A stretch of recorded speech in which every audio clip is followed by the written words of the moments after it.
Mari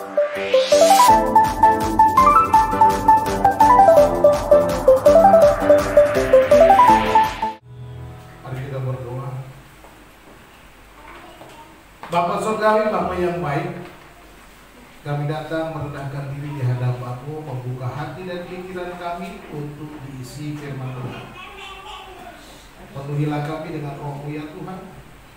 Berbicaralah kepada kami siap mendengar. Di dalam nama Tuhan Yesus kami berdoa. Haleluya. Amin. Silakan dulu.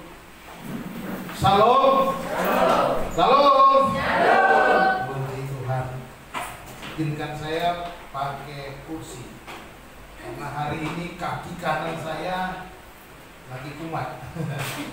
Jadi nggak tahan kalau berdiri lama nanti terlalu sakit. Baik saudara-saudara dikasih Tuhan, hari ini judul firman Tuhan khotbah hari ini indahnya melayani Tuhan. Amin.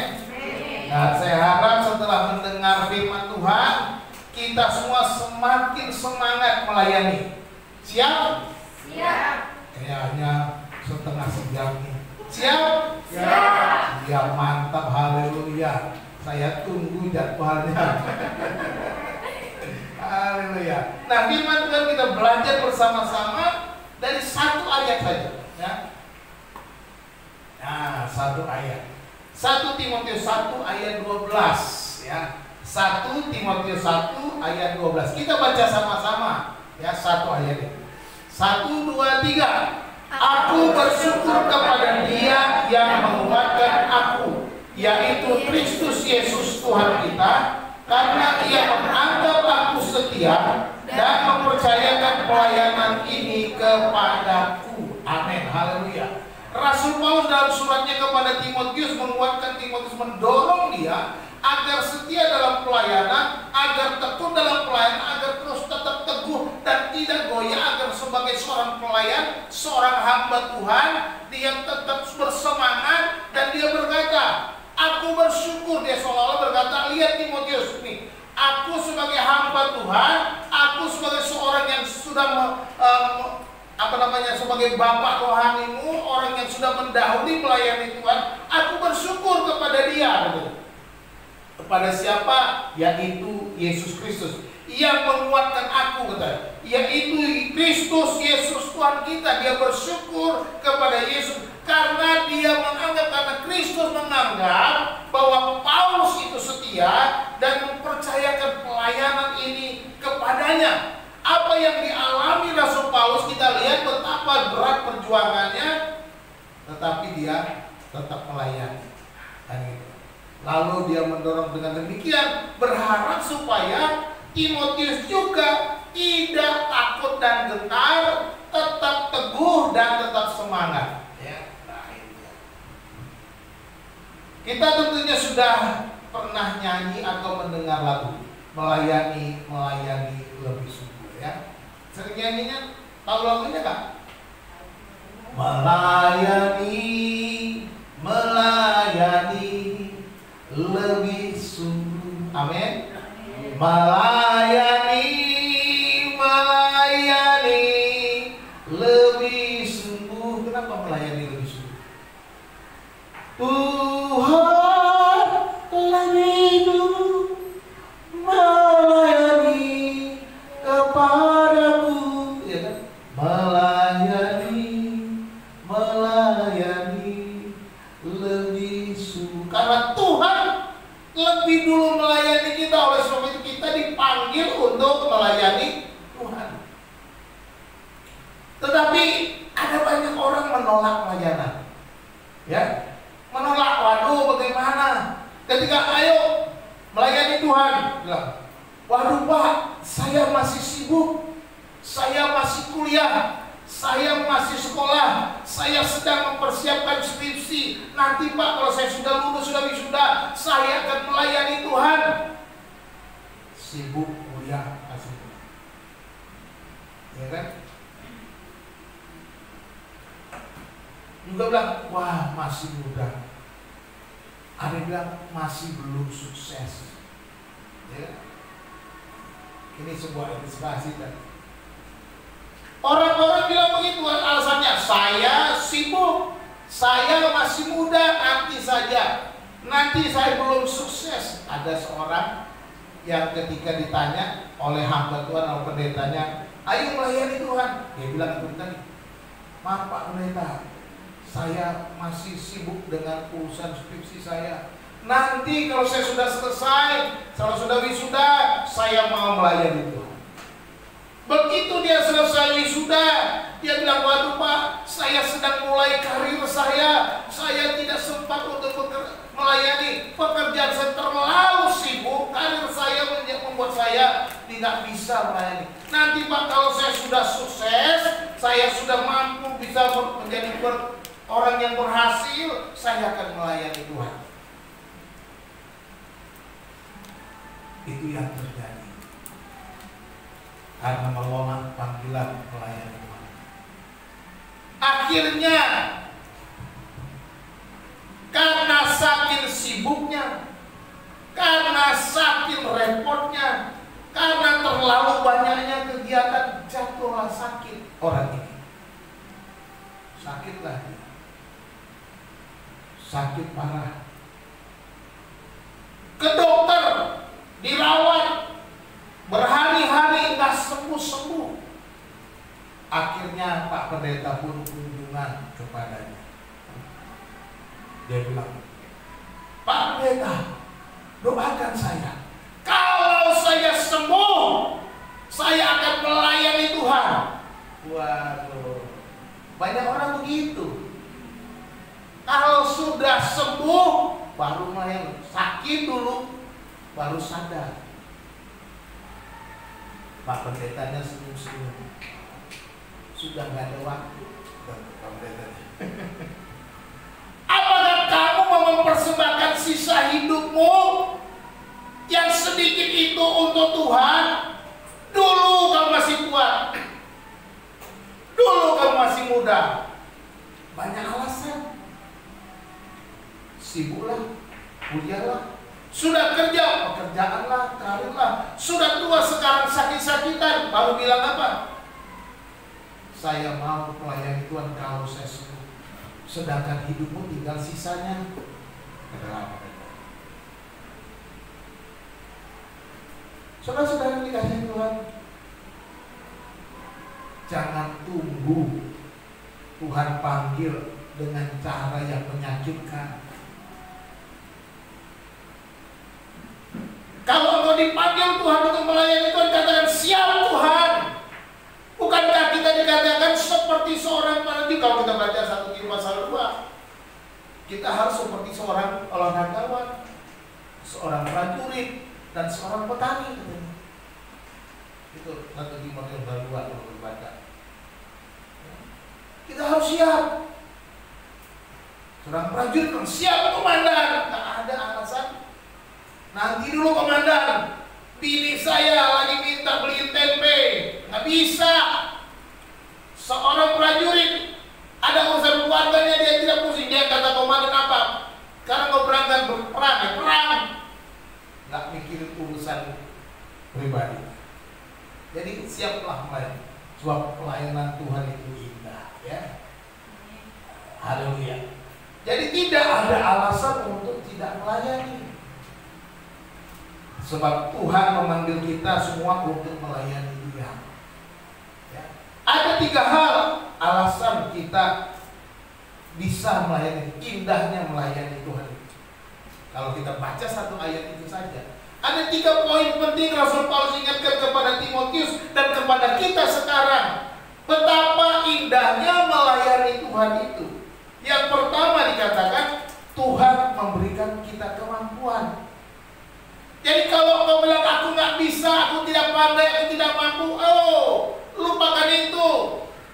Yesus, firman Tuhan katakan, Dia yang memberikan engkau kemampuan, Dia yang memberikan engkau kekuatan, Dia yang memberikan kepadamu kemampuan untuk bisa melayani Dia. Bukan karena kekuatan, maka nanti kita, bukan karena fasilitaku, ku dipanggil, ku dipakainya. Semua karena anugerahnya. Ya. Dia berkata di situ tadi ya. Nah, Paulus bilang, aku bersyukur kepada Dia Dia yang menguatkan aku, yaitu Kristus Yesus Tuhan kita. Perhatikan itu. Rasul Paulus itu kata, aku bersyukur. Ini menunjukkan apa? Apa? Kepada Dia yang menguatkan aku. Jadi Paulus bisa melayani Tuhan. Paulus bisa bertahan sampai kesudahan. Paulus bisa menghadapi berbagai macam tantangan dalam pelayanan. Paulus bisa menghadapi berbagai macam tekanan-tekanan dalam hidupnya, dalam pelayanannya.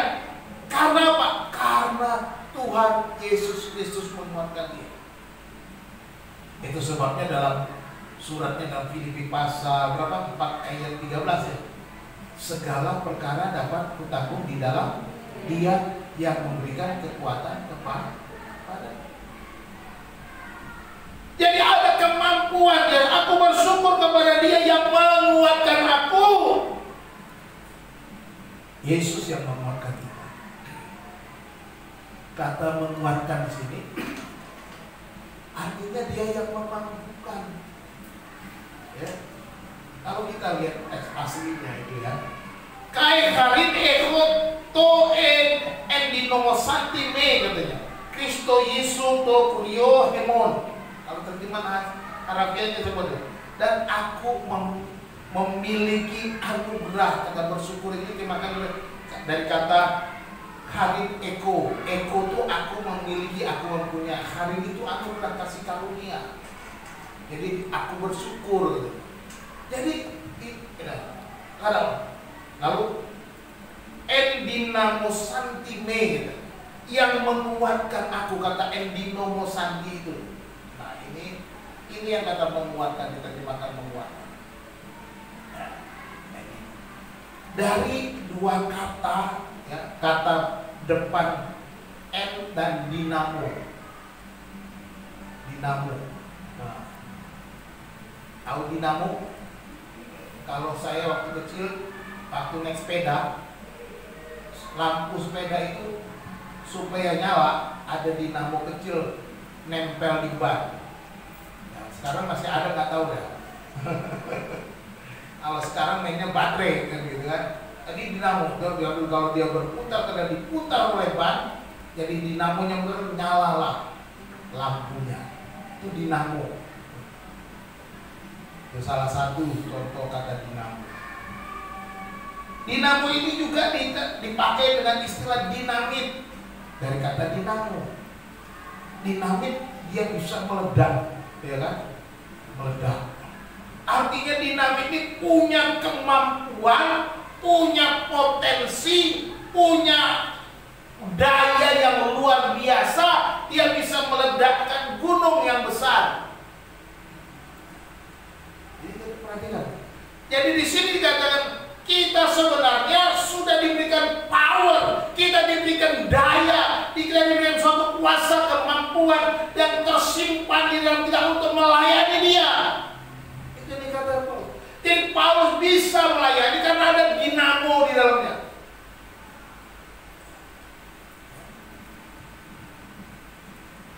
Lalu kalau kita ingat lagi Kisah Para Rasul pasal 1. Kisah Rasul pasal 1. Ya. Kisah Rasul pasal 1 kita baca.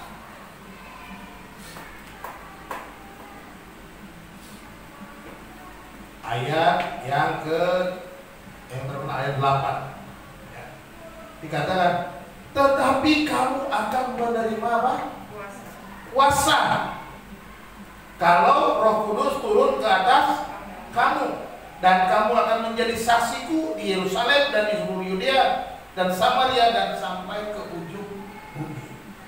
Kata menerima kuasa itu digunakan kata apa? Dinamo juga. Kamu akan menerima kuasa, kamu akan menerima dinamo. Makanya Paulus kan ada dinamo di dalam diriku. Ini anugerah. Ini pemberian Tuhan, ini kasih karunia. Makanya aku bersyukur, aku memiliki anugerah karena ada kekuatan di dalam, ada dinamo, ada daya, ada potensi yang luar biasa di dalam diriku. Jadi di dalam setiap orang percaya ada potensi untuk melayani saya ada potensi untuk kita bisa melakukan segala sesuatu untuk melayani Dia. Amin. Dan dikatakan kamu akan menerima kuasa, kamu akan menerima dinamo kalau Roh Kudus turun ke atas kamu. Ketika para rasul itu didiami Roh Kudus turun, dinamonya berkarya, gitu. Sekarang saudara sudah didiami Roh Kudus belum? Pertanyaannya gitu. Kalau saudara sudah menerima Roh Kudus, saudara sudah menerima Yesus, Roh Kudus sudah turun atasmu, maka kamu punya dinamo, punya kuasa, punya kemampuan, punya daya, punya potensi. Nggak ada lagi bilang, aduh Pak, saya nggak bisa, saya nggak pandai, saya nggak mampu, saya nggak bisa ngomong, saya tidak bisa berangkat melayani apa Pak saya Pak. Sabar dulu, jangan bilang begitu. Firman Tuhan bilang, kamu sudah diberi kekuatan. Indah kau melayani. Melayani Tuhan tapi disiapin sama Tuhan, disediakan kemampuan. Luar biasa. Jadi Tuhan tidak suruh engkau melayani tanpa ada campur tangannya. Dia tidak akan membiarkan engkau melayani tanpa ada kuasa yang diberikannya kepadamu. Maka saya katakan indah melayani Tuhan. Indah melayani. Karena Tuhan yang memperlengkapi kita. Jadi kata itu penjelasan saya. Jadi kata dinamo itu dari kata dalam dan dinamo. Jadi kemampuan yang ada dari dalam, yaitu Roh Kudus tadi. Kalau kita kaitkan dengan kisah para rasul pasal 1. Jadi Kristus memberikan kita kemampuan. Yesus yang memampukan kita. Bukan kita, jangan sok-sokan. Ini yang makanya perlu hati-hati. Bagi saudara-saudara yang sudah melayani Tuhan, sudah aktif, sudah merasa pinter,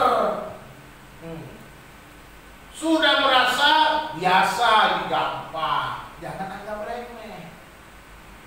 Jangan merasa itu karena kamu pinter, kamu mampu. Bukan. Kamu tetap harus mengandalkan Tuhan, merendahkan diri di hadapan Tuhan. Walaupun engkau sudah dijadwalkan MC berpuluh-puluh kali, ratusan kali, kamu harus tetap merendahkan diri di hadapan Tuhan. Status orang yang melayani di lingkungan saja sama dengan pendeta. Semuanya harus merendahkan diri. Pendeta juga nggak boleh sombong. Oh, saya pandai bicara. Oh, saya pandai berkhotbah. Ada orang bilang, oh itu pendeta penuh urapan. Pendeta itu diurapi Tuhan. Lalu dia merasa, oh saya diurapi. Hati-hati, jatuh kamu nanti. Cuma demikian juga ada orang yang sudah jadi keliling, jadi worship leader, dipanggil di mana-mana, diundang di mana sebagai worship leader, kamu bagus. Wah, dia merasa sombong. Hati-hati, jatuh nanti. Karena ada kuasa. Kamu bisa karena ada kuasa. Kamu mampu karena ada kuasa. Kamu dapat karena ada roh yang ada di dalam kamu. Power yang besar, kuasa yang luar biasa. Ini yang Yesus katakan. Dan berikan kepada setiap orang yang percaya untuk melayani. Jadi tetap merendahkan diri, tetap mengandalkan Tuhan. Jadi kalau saya sebagai pengkhotbah nggak asal-asalan, saya betul-betul doakan Tuhan, saya mau khotbah minggu depan lagi, khotbah apa? Digumbui tiap hari, digumbui, dan dapat digumbui, cari renungan baik-baik.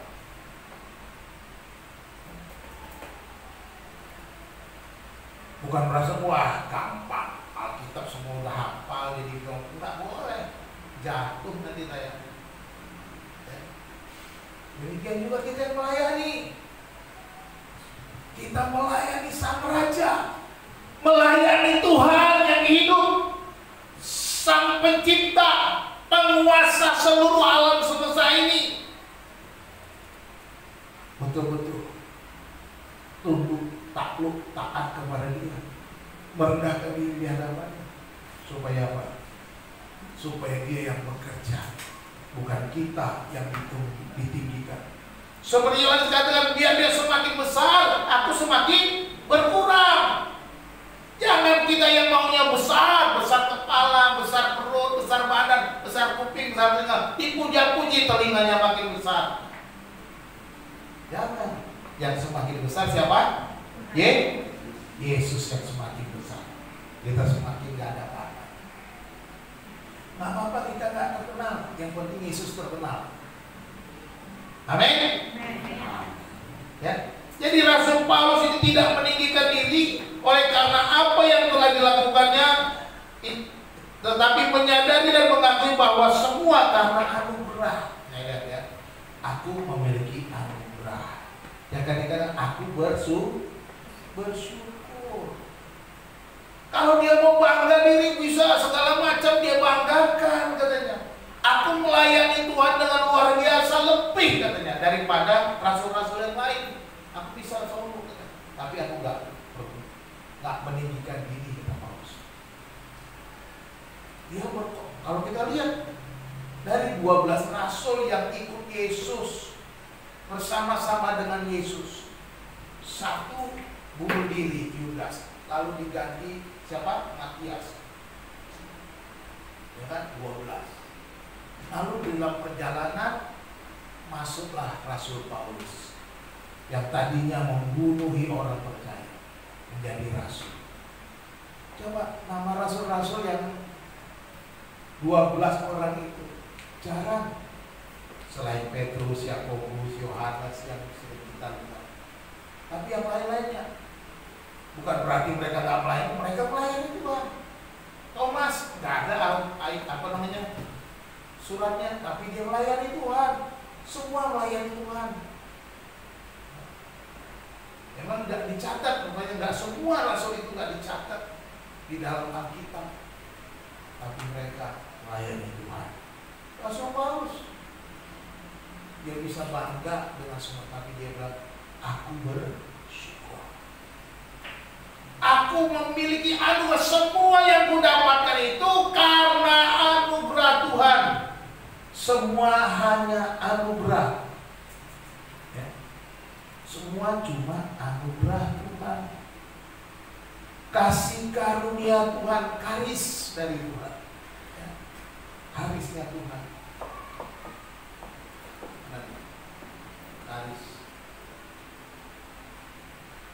Itu anugerah, kasih karunia.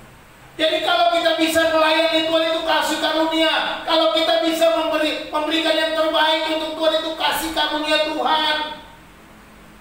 Jadi bukan karena mampu kita, bukan karena kecakapan.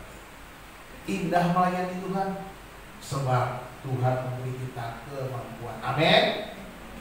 Yang kedua, indah melayani Tuhan karena kita sudah dianggap setia, dinilai setia oleh Tuhan. Ya. Dikatakan di dalam ayat itu ya, karena Ia menganggap aku setia. Ya. Ia menganggap aku setia. Ya. Bahasa Yunaninya tuh hoti piston me eg 1 ya. Itulah bahasa Yunani-nya. Jadi kita melihat di sini bahwa kita bisa melayani Tuhan karena sebenarnya Tuhan sudah menganggap kita, menilai kita sebagai pribadi yang setia. Aku bersyukur kepada Dia yang menguatkan aku, yaitu Kristus Yesus Tuhan kita, karena Dia menganggap aku setia. Jadi, kalau kita dipercayakan lebih dan lebih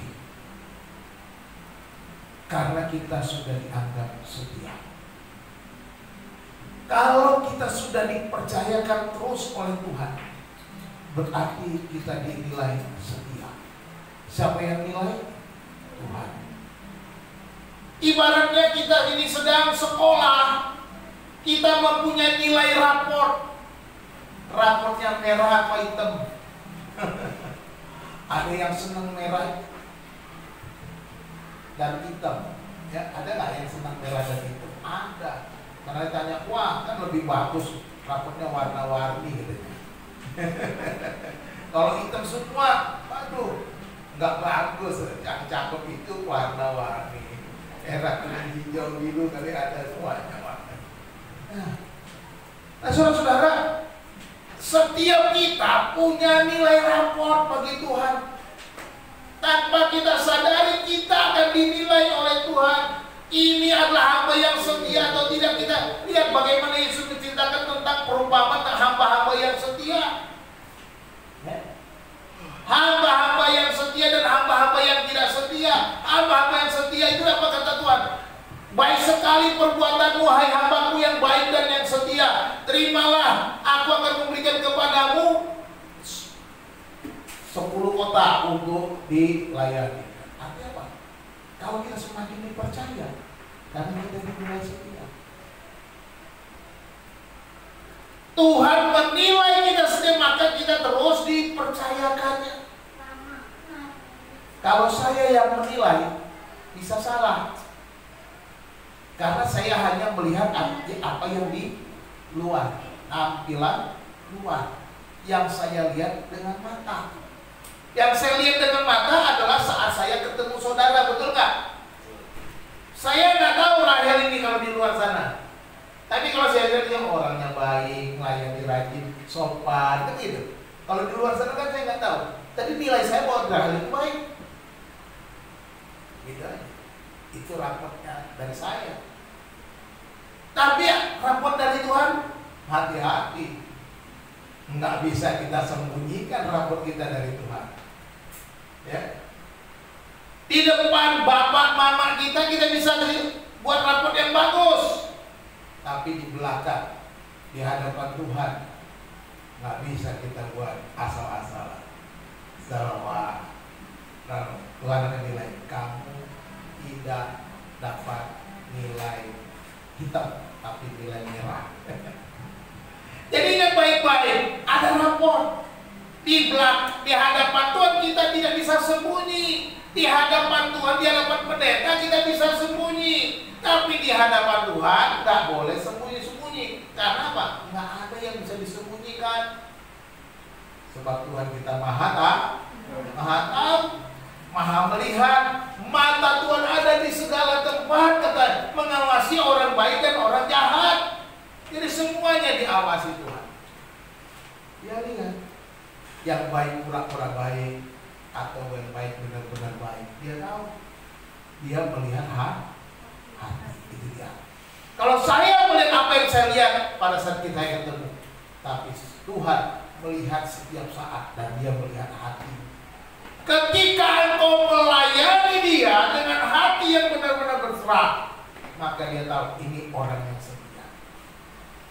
Tapi ketika engkau melayani hanya karena masalah yang lain, ingin dipuja-puji, ingin dihargai, ingin dihormati, mungkin ada juga ingin mendapatkan uang, hati-hati. Jangan sampai kita punya motivasi yang salah. Saya kalau melayani Tuhan, dipanggil Tuhan, melayani untuk di suatu gereja. Ayana dulu khotbah aja. Saya selesai sudah kepanggil pulang. Udah diparkir baru dipanggil. Maaf Pak, tadi kelupaan baru salami di parkiran. Ya enggak, saya nggak tanya. Tapi ada teman saya. Habis khotbah, dia tanya. Belum ada amplop, jadi ada yang begitu. Hati-hati. Kita mau melayani perut atau melayani Tuhan? Kalau saya nggak pusing, ya mau kasih silakan, nggak kasih juga nggak salah. Karena saya tahu nanti Tuhan akan kasih, gitu aja. Tuhan pasti kasih. Pengalaman hidup saya begitu.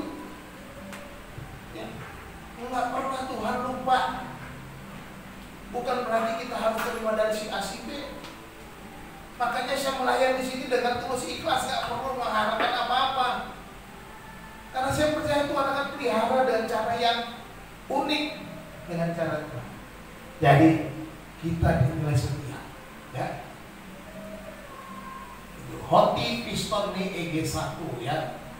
Sebab Piston itu setia, ya. EG1 ia menganggap, gitu ya. Sebab itu dari hoti kan. Sebab ia menganggap aku, EG1, me itu aku. Me kalau bahasa Inggrisnya, ya. Me kalau bahasa Yunani-nya. EG1 piston, ya. Jadi kita lihat, Tuhan menganggap kita setia. Artinya Tuhan yang menilai kita setia.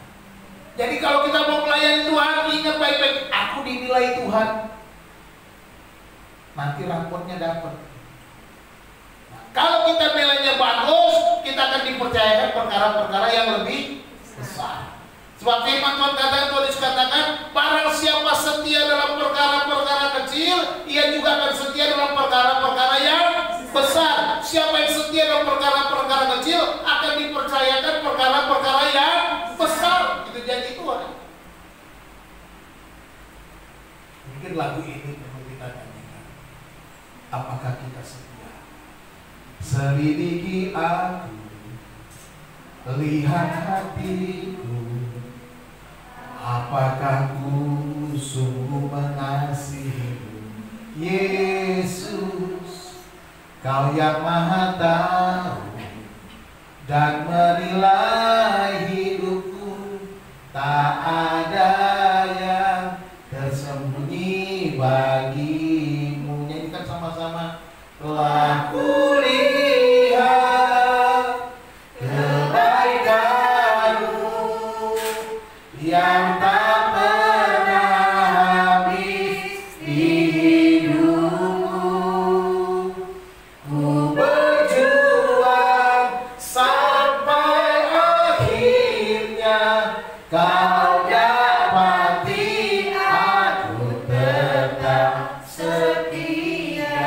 Ini yang lebih penting. Bagaimana kita berjuang sampai akhir dan pada nilai akhirnya, engkau dinilai setia.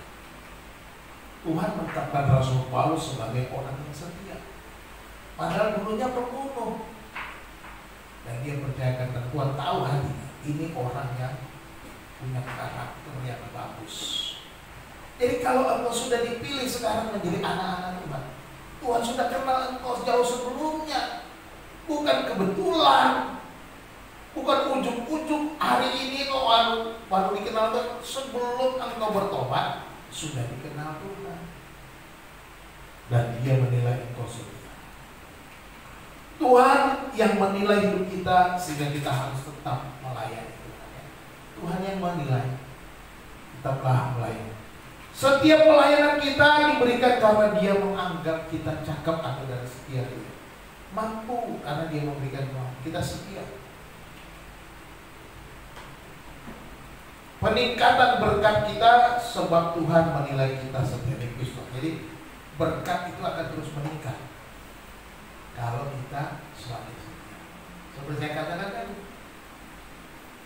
orang yang setia dalam perkara kecil, dia juga akan setia dalam perkara yang besar.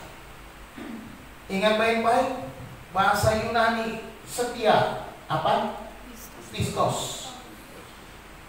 Saya sudah sering kali ingatkan, setia pistos. Tapi saudara tahu iman dalam bahasa Yunani apa? Pistis. Akar katanya sama. Pistis itu iman, pistos itu setia. Makanya dalam bahasa Inggris terjemahannya begitu. Faith itu iman, faithful itu pistos. Penuh iman. Jadi orang yang beriman seharusnya adalah orang yang setia. Orang yang punya pistis dia akan menjadi pistos. Ya. Jadi kalau kau bilang ke orang pistis, orang beriman, tapi kau tidak pistos, kau tidak setia, pertanyaan besar, apakah iya kau beriman? Kok nggak punya kesetiaan sama Tuhan? Pertanyaan besar. Itu dari bahasa saya. Orang yang punya faith tapi tidak faithful, katanya gitu. Kalau bahasa Indonesia memang jauh, iman setia nggak ada kata-katanya. Gak nyambung kan? Kalau dalam bahasa Yunani pistis dan pistos. Kalau bahasa Inggris faith dan faithful. Atau kalau faithful terjemahan harafiahnya penuh iman, tapi diterjemahkan menjadi setia. Jadilah orang beriman. Dengan demikian kita akan menjadi orang yang setia. Tuhan menilai semua yang kita lakukan. Dan sekali lagi, Tuhan menilai hati, dan Tuhan menilai setiap jam, setiap detik kehidupanmu, setiap waktu. Bukan seperti saya hanya menilai saat kita ketemu, saat apa yang saudara lakukan di depan mata saya, di belakang saya nggak tahu seperti apa. Dan saya kalau bilang, wah nggak pernah melakukan yang jelek kok, ya udah, yang kalian lihat karena saya lihat semuanya baik. Amin. Yang ketiga, indahnya melayani Tuhan sebab Tuhan mempercayai kita. Wow, Dia bukan hanya melengkapi kita, memberikan kita kemampuan. Dia bukan hanya menilai kita setia, tapi kita dipercayainya. Haleluya, luar biasa. Saudaramu yang dikasih Tuhan, kalau engkau menjadi seorang kepercayaan, bagaimana perasaanmu? Tergantung Pak, dipercaya sama siapa kan gitu kan. Sekarang saya jadi tanya, kalau engkau tiba-tiba ditelepon Pak Jokowi, dipercaya Pak Jokowi untuk jadi mengganti Menteri Perdagangan, perasaanmu seperti apa? Kalau kan lagi rame ini kan Menteri Perdagangan karena minyak goreng. Kira-kira bagaimana perasaanmu? Bangga nggak? Senang nggak? Kalau tiba-tiba dibilang jadi Menteri, gantiin Menteri Perdagangan, mau nggak nih? Saya mau tukar nih, reshuffle gitu. Ya kan? Ini baru yang suruh Jokowi. Ini bang, urus sendiri bang. Baru yang suruh Jokowi kita udah.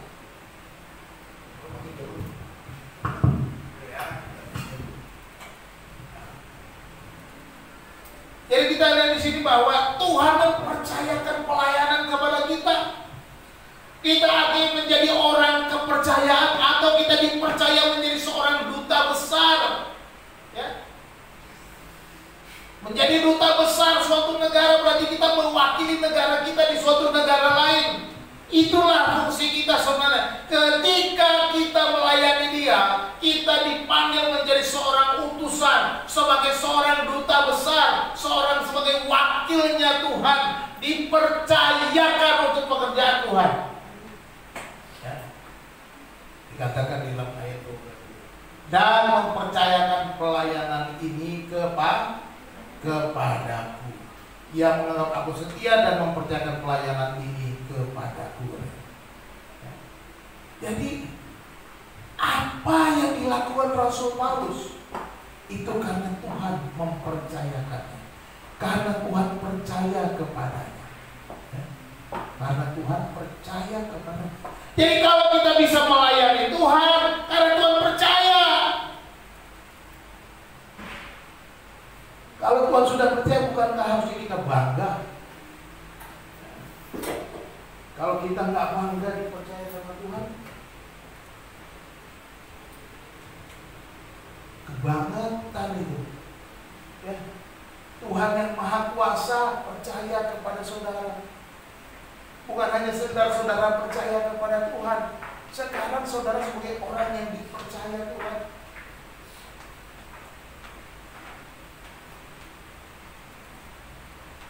Ketika saudara wisuda, menjadi seorang wisuda apalah, lulusan lah, lulus SD, lulus SMP, lulus SMA, lulus kuliah, ya kan? Artinya saudara sudah dipercaya menyandang sebuah gelar atau menyandang level di mana saudara level SMP sudah selesai, saudara dipercaya sudah selesai. Saudara senang nggak? Baru dapat level ijazahnya SMP, SMA, apalagi dapat gelar sarjana. Itu kan kepercayaan. Kalau dosennya nggak percaya, kalau kampusnya nggak percaya ini sudah bisa lulus, ya nggak diluluskan. Demikian juga pekerjaan Tuhan, melayani Tuhan. Tuhan mempercayakan pelayanan kepada kita. Ya, di bahasa Yunani, Temenos eis diakonia. Jadi kata pelayanan diterjemahkan dari diakonia.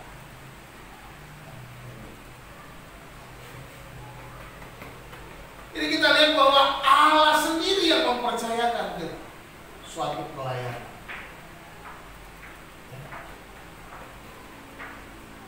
Jadi kita lihat ini bahwa setiap orang dipercayakan sebuah pelayanan. Jadi setiap kita dipercayakan sebuah pelayanan. Jadi nggak usah ragu untuk melayani Tuhan, karena Dia sudah percaya kepada Anda. Jadi kalau diminta, yuk main gitar, bantu anak sekolah minggu ya putra. Berani, nggak bisa, nanti aja. Kapan? Ya.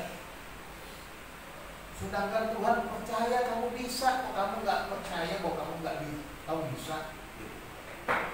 Ya, saya kasih contoh anak-anak saya bilang, saya SMP kelas 3 udah jadi guru sekolah minggu. Saya SMP kelas 3 itu udah melatih sandiwara setiap Natal. SMP kelas 3. Jadi kalau udah dekat Natal itu, saya bulan November itu saya sudah pergi ke toko buku cari naskah drama Natal. Udah kerjaan saya. Ya mau buat apa nih drama Natal lagi untuk anak sekolah minggu? SMP kelas 3. Cari dramanya saya modal sendiri, nggak tunggu diminta sama gereja. Cari aja, saya kan orangnya gitu, orangnya nggak mau diem, kreatif. Ya modelnya gitu, usaha sendiri. Latih anak-anak sekolah minggu saya. Karena dari sekolah minggu saya senang main drama, senang ngomong gitu, senang saya. Jadi saya akhirnya melatih drama anak-anak sekolah minggu saya kali Natal. Layan itu SMP saya udah khotbah-khotbah, SMA apalagi udah khotbah-khotbah di persekutuan pelajar, ya kan? Jadi kita lihat Tuhan mempercayakan kepada kita. Tuhan percaya kamu bisa, makanya Dia suruh melayani. Paulus pun dipercaya, makanya dia dipanggil untuk melayani Tuhan. Jadi kalau saudara dipanggil melayani itu karena Tuhan percaya. Para evangelis yang sudah dilatih kemarin itu juga termasuk, sobat, apalagi khusus ya itu.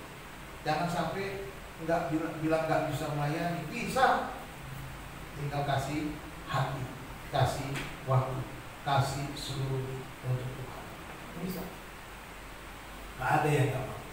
Kalau kita mau, kita akan dibentuk Tuhan. Kita akan dijadikan sesuai dengan Tuhan. Jadi kita melayani bukan karena kehebatan, tapi karena kepercayaan. Kita melayani bukan karena kelebihan kita, tetapi karena kepercayaan. Ingatlah bahwa Anda adalah orang yang percaya. Ya. Saudara dan saya adalah orang yang dipercaya. Dipercaya siapa? Dipercaya tuh Tuhan. Luar biasa. Seharusnya kita bangga. Seharusnya kita bersyukur, bersukacita, berterima kasih Tuhan. Terima kasih Kau sudah memberikan aku kepercayaan melayani. Bukan kita malah kabur, bukan malah takut, malah malas ke gereja. Daripada saya nanti ditunjuk-tunjuk untuk melayani Tuhan, mendingan saya nggak usah gereja lagi deh, takut, malu. Ngapain malu? Sedangkan melayani karena Tuhan percaya. Oleh sebab itu pergunakanlah kepercayaan itu dengan sebaik-baiknya. Ya kan, kalau saudara ditugaskan oleh seseorang, laksanakan dengan sebaiknya. Contohnya nih karyawan aja. Helsa, hari ini kamu stok opnam di toko di mana? Di Semarang. Dia berangkat. Dia lakukan dengan baik. Karena dipercaya kan. Dia akan koreksi semua. Nggak tahu saya stok opnam ngerjainnya apa. Pokoknya dia kerjalah. Pasti laporannya supaya bagaimana perusahaannya senang kan gitu kan. Betul nggak? Atau dulu, mumpung Semarang nih, wah happy. Urus ya, nanti buat laporan, ntar gua udah selesai, kasih gua pulang. Dia pergi jalan-jalan ke yang tempat rumah tua itu,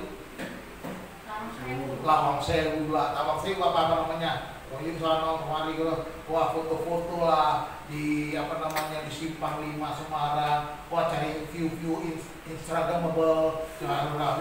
Nah, udah itu udah datang ke toko, gimana? Udah beres, sudah sini, udah. Begitu bosnya periksa di kantor, gimana ya urusan dulu?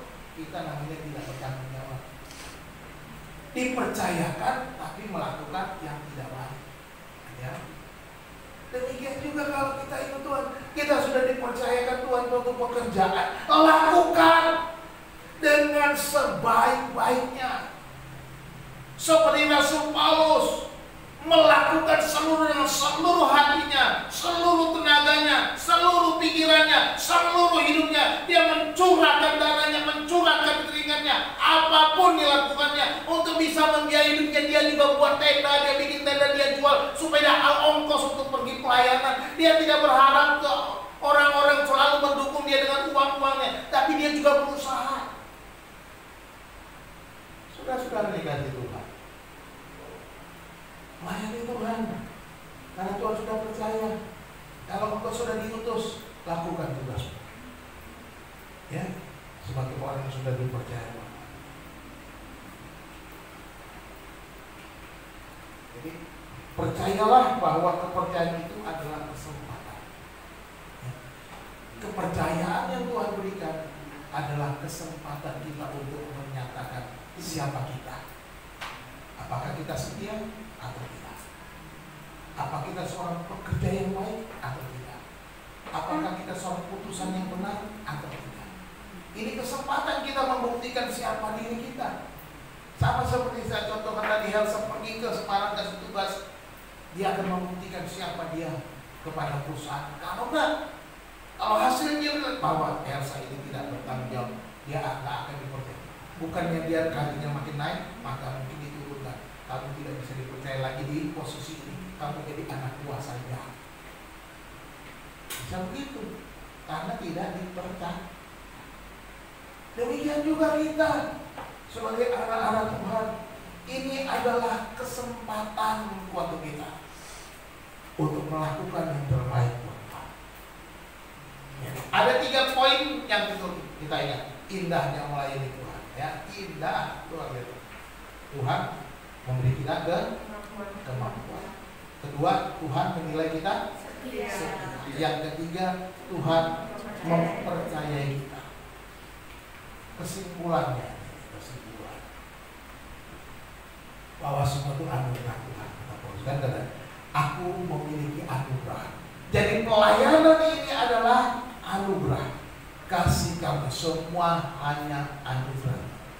Ya, semua hanya anugerahnya, diberikannya pada kita. Semua anugerahnya bagi kita bila kita dipakainya. Amin. Semua anugerah. Ya, lihat. Dia anugerahnya apa? Kemampuan. Anugerah yang pertama adalah kemampuan. Apapun pelayanan Anda, semua itu diberikan Tuhan.